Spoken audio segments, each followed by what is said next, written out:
Logroño asaltando a Artalecu, la sorpresa de la jornada con ese triunfo del Horneo Eón Alicante en tierras vallesanas. Al menos 3 finales de auténtica locura. Es tiempo de asobar, así que venga, vamos a darle caña.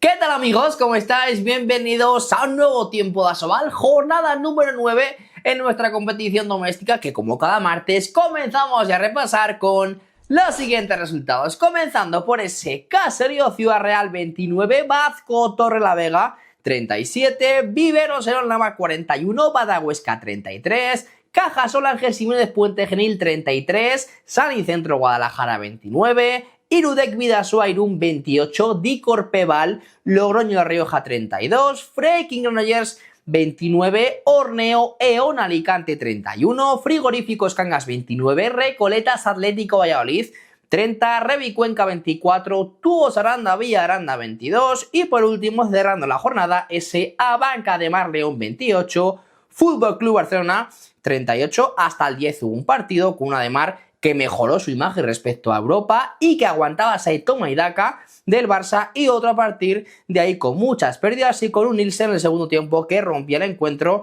con 9 paradas para un 42%, 6 goles de Enguesan y 5 goles de Fábregas. Y pasamos ya a el partido de la jornada, sin duda, ese Irudec Bidasoa Irún 28, Dicorpeval Logroño La Rioja 32, un primer tiempo sobre todo con mucha intensidad por ambas partes, 55% por ahí de eficacia en ese lanzamiento y porterías bastante participativas. Me gustó un poco más Bidasoa en ese primer tiempo, sobre todo con una buena dirección de Gorka Nieto y encontrando situaciones claras en 6 metros, aunque sí que es cierto que está teniendo ese debe el equipo de Alex Mozas con algún que otro fallo, sobre todo desde, como digo, los 6 metros. Logroño pues no conseguía igualar el marcador, tanto en ataque lo veía quizá un pelín precipitado y en defensa un pelín también desajustado, ¿no? Creo que no estaba del todo bien. Lo mejor para mí, además del propio Álvaro Martínez, los minutos de esos jóvenes, ¿no? Que creo que fueron de calidad. No sorprende los minutos de Galán y sí de Juárez, porque es un jugador que no solemos ver en estos partidos de alto voltaje y creo que lo hizo bastante bien, dándole esa rotación a Álvaro Preciado. En el segundo tiempo ya fue bastante superior el Logroño, con Ledo en portería, con mucha defensa, con Héctor García por ahí, también corriendo a partir del pivote Navarro, con Álvaro Martínez. Se sumó luego Pergel, que no estuvo del todo acertado, pero sí que metió ciertos goles pues bastante importantes. Álvaro Preciado sobre todo en esa dirección asistiendo también. Cancio cuando sale, que lo he dicho en muchos programas de Tiempo de Asobal, creo que está mejorando sobre todo la portería, porque cuando no tiene el día Ledo, que en este caso tuvo el día, creo que también siempre aporta su granito de arena el exportero de Anaitasuna. Y Bidasoa pues perdiendo bastantes bolas, bastantes posesiones en ataque. Para mí 2 carencias sin duda. Una, el lanzamiento exterior, creo que es un recurso que se notó un cierto déficit el pasado sábado. Y también, por supuesto, el tema de los fallos en 6 metros, ¿no? Lo acarrean de la temporada pasada el equipo de Alex Mozas y otra vez que le penaliza. Para mí no fue el factor más clave, más importante, pero sí que es cierto que es un factor que contribuye a que, bueno, pues no ganes estos partidos o que al final pues no sumes, ¿no? Es bastante raro, es un equipo que como no tenga ese día está bastante fallón, más allá de, como digo, de que está bastante mal en ataque con pérdidas bastante tontas en esas posesiones. Pasamos a esos finales de locura. Ya estáis viendo en pantalla los 3, Granollers Alicante, Cangas Atlético Valladolid y Cuenca Villa de Aranda, comenzando por esa victoria, ese 2-2 del conjunto de Roy Sánchez ya en esta Liga Nexus Energía Asobal. Un partido de toma y daca total, más allá de Torrico con 4 goles, de Parker con otros 3 goles, es que ya empiezan a sumar más efectivos. ¿Por qué calidad tiene a raudales el equipo, como digo, alicantino? 3 goles de Escobedo, 3 goles de Javi Rodríguez, 6 goles de Montoya, que desde que ha llegado Roy creo que está rindiendo a un nivel espectacular. Dumena, que en portería con 6 paradas, otra de Vic. Al final no son las 14 de Krivo Kapich, que venía bastante bien. De hecho, hace el doble que el conjunto, ese binomio alicantino. Pero creo que contribuyen, perdón, que es lo importante en este tipo de partidos. Clave para mí, que Granollers se equivocó más en ese tramo final que el propio Alicante. De hecho, tuvo algún que otro error por ahí cuando iban 25-27, con Montoya perdiendo bolas. O sea, creo que podría pesar un poquito no verse por delante, por encima en el marcador y ver que al final te podría acabar levantando el partido Granollers. Pero coincidió que Granollers pues, no estuvo nada fino en ese tramo final, como digo, con pérdidas tontas de Urdangarin y también con ese error en el tramo final, en la última acción del partido, la penúltima mejor dicho, porque luego el último gol lo marca Laucha Robledo. Como digo, esa pérdida de Reward que fue bastante tonta y que creo que fue el ejemplo del partido vallesano, ¿no? Al final creo que no se encontró en ningún momento y le costó bastante. Y oye, cuando tienes enfrente un rival que viene en buena dinámica, que ha cambiado de entrenador y que también te aguanta ese toma y daca, porque más allá de, como digo, los Parker, Torrico, tienes a Escobedo, tienes a Javier Rodríguez, tienes a Montoya, pues todo suma.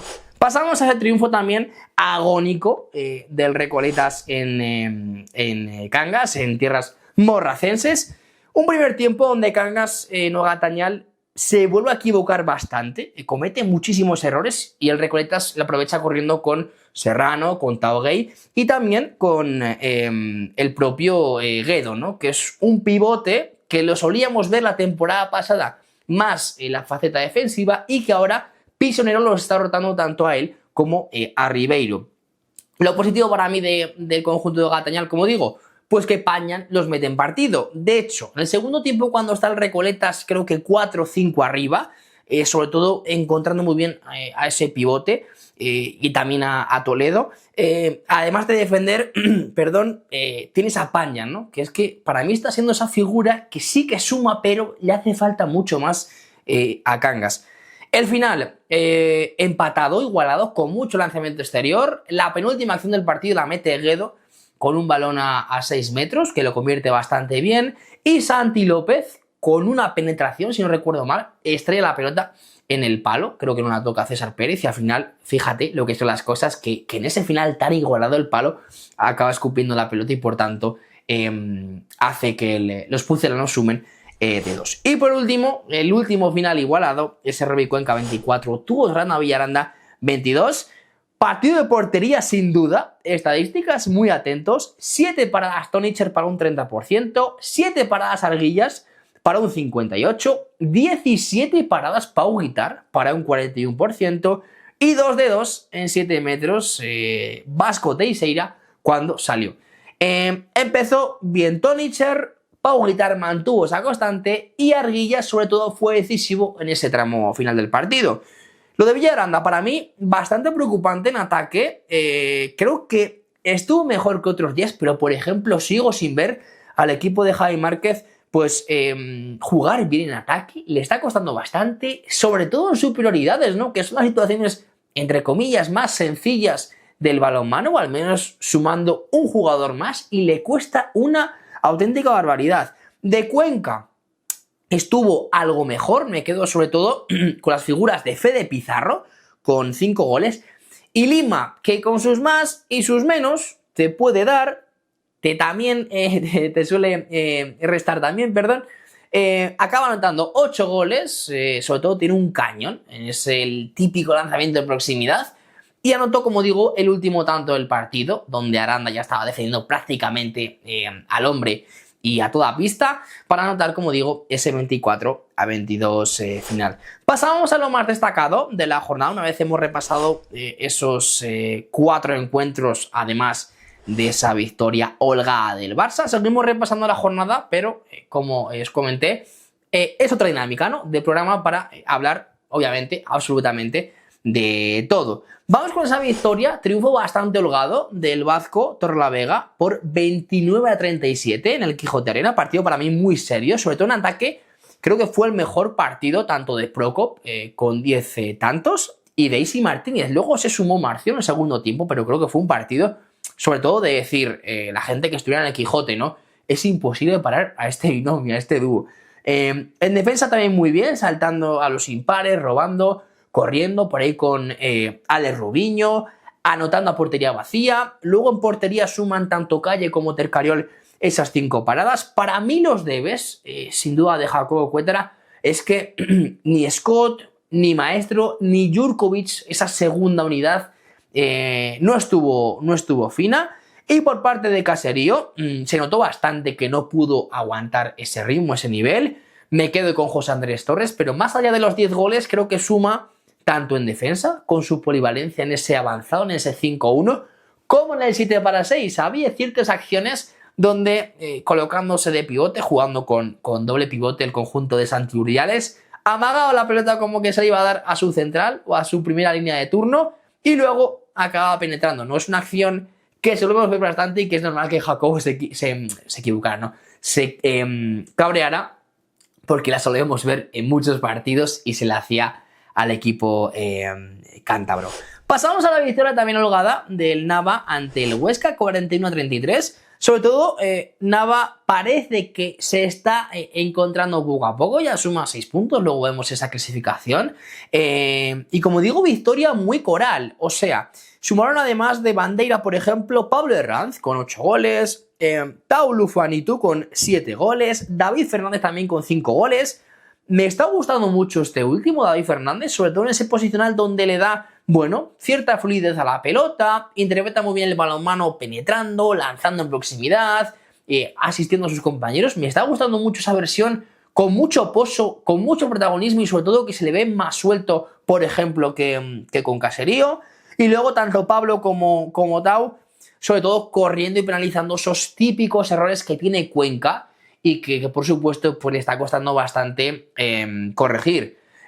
Como digo, el equipo de Nolasco para mí insuficiente, más allá de que Parera aporta en el primer tiempo y que por supuesto Frank Cortés, que está siendo una constante durante toda la temporada, suma 10 goles, es insuficiente, es imposible solo con este argumento, ¿no? Al final creo que Huesca tiene muchas carencias y para mí sigo diciendo que es uno de los máximos candidatos a descender a plata, pero como siempre lo iremos viendo a medida que pasen las jornadas. Y por último, repasamos ese Cajasola de Gesimia Puente Genil 33, San y Centro Guadalajara 29, partido de ritmo muy alto y de mucho en contragol, sobre todo en ese primer tiempo que parecía que se rompía a favor de Puente Genil. Para mí 2 factores claves para que Puente Genil se fuera 18-13, si no recuerdo mal, al descanso. Las paradas de Álvaro de Ita con 9 para un 45% y ese parcial de 8-3 a favor del equipo de Paco Bustos a través de figuras como Mosquera, que reapareció y, bueno, no reapareció, sino que tuvo más protagonismo que el anterior fin de semana, volviendo de esa lesión. Dani Serrano, Mario Dorado. Guada, para mí la baja de Heights o los Tidis se notó muchísimo, ¿no? Porque es un jugador que te suele sumar en ataque. Sí que es cierto que vimos a Gonzalo Velasco, a Marcos Dorado, pero no es lo mismo, ¿no? Sin la figura para mí estrella del San Centro de Guadalajara. Aprovechó ese atasco de Puente Genil Guada para que no se rompiera el partido, para que siguiera remando. De hecho, creo que se llega a poner solo 3 abajo, pero el partido estaba ya prácticamente encarrilado, o prácticamente sentenciado, mejor dicho, encarrilado ya lo estaba al final del primer tiempo, sobre todo al comienzo del segundo. No se rompió, como digo, por ese ímpetu competitivo que tiene el equipo de Requena, digno de elogio, porque creo que es el peor equipo de esta liga, o al menos el más limitado por recursos, pero nunca le pierde la cara al partido y creo que eso es, como digo, digno de elogio. Lo intentó, pero ya la renta, como digo, era muy, muy cómoda. Pasamos a los nombres propios, comenzando por supuesto para mí sería uno de los MVPs de la jornada sin duda, por eso lo meto en nombres propios, pero estaba un poco haciendo memoria, ¿no? Si Ledo, si Dani Arguillas, si Herranz, pero es que Proco, ya lo estáis viendo en pantalla, 10 goles, 10 de 10. Había momentos, como digo en el Quijote, donde comentaba en la retransmisión el narrador que la gente se echaba las manos a la cabeza porque estaba anotando prácticamente todo y así era. O sea, todo lo que lanzaba, todo le salía, cualquier 1 para 1, cualquier penetración, cualquier lanzamiento desde 9-10 metros. O sea, es un jugadorazo auténtico y como tenga el día, se ve que por supuesto, pues te hace ganar de forma bastante holgada, ¿no? Además de las 2 asistencias. El segundo nombre propio, Pablo Herranz, con 8 tantos, sobre todo fue un martirio para esa pareja formada por Nenadic y Fran Cordier, sobre todo gran parte del partido, ¿no? Donde siempre se movía, siempre le ganaba la posición y creo que estaba siendo, pues bueno, una figura que hacía sumar mucho, ¿no? Al equipo de Senovilla. Como digo, 8 goles. Joan Ledo, con esas 12 paradas y en los últimos 5 minutos 3, siendo siempre importantísimo. No es un gran porcentaje, es un 30%. Para mí el mínimo seguramente para poderte llevar un partido o para que la portería, bueno, estén esos guarismos, ¿no? Que te hacen siempre sumar. Pero es que es un portero que ahora mismo está enrachado, que también tiene esa sombra de Cancio que siempre sale y siempre aporta. Y que si no tuviera, como decía Jorge Dargel en la retransmisión, si no tuviera a Gonzalo, Pérez de Vargas, a Serguei, a Rodrigo, seguramente lo viéramos con más asiduidad en la convocatoria de hispanos. Como siempre, un auténtico ganapartidos, al menos te ayuda a hacerlo. Y meto en ese bonus extra a Dani Arguillas en esa victoria del Revi Cuenca. 7 paradas para un 58%, pero es que en los últimos 10 minutos acaba haciendo 6 paradas. Mira que Pau Guitar estuvo inconmensurable, o sea, es complicado explicarle a alguien cómo un equipo como Villaranda solo anota 22 goles. Tu portero te hace, voy a repasar por aquí la estadística, 17 paradas para un 41% Pau Guitar, pero aún así no ganas. Increíble, o sea, lo podría haber metido perfectamente en nombres propios, pero es que la figura de Dani Arguillas creo que le da, para mí es el típico jugador que encaja perfectamente en los esquemas de Lidio Jiménez, más allá de la portería, ¿no? Ese ecosistema que se forma en el Sargal, con ese ambiente, con ese ruido, con esa forma de llevar en volandas a los suyos, aunque sea un atópico, creo que Dani Arguillas, sobre todo siempre que sale, siempre aporta, es un gran partido este manual, y lo demostró este domingo en el Sargal. Clasificación, así está el tema. Después de 9 jornadas, el Barça líder con 16 puntos y un partido menos, que recuperará en diciembre con el Villaranda. Segunda posición para Logroño con 14, tercera para Torrelavega con 13, Granollers cuarto con 12 y Bidasoa y Valladolid quinto y sexto con 11 puntos. Ya séptimo, Puente Genil con 10, Ademar octavo con 9 puntos y a partir de aquí se acaba para mí la zona tranquila de la clasificación. Revi Cuenca noveno con 8 puntos, Caserío Ciudad Real décimo con 7 puntos, Nava, Villa Aranda y Alicante undécimo, duodécimo y décimo tercero marcando esos puestos de descenso, de playout, ambos tres con 6 puntos, Huesca en puestos de play-out con 5 puntos y en descenso directo tanto Cangas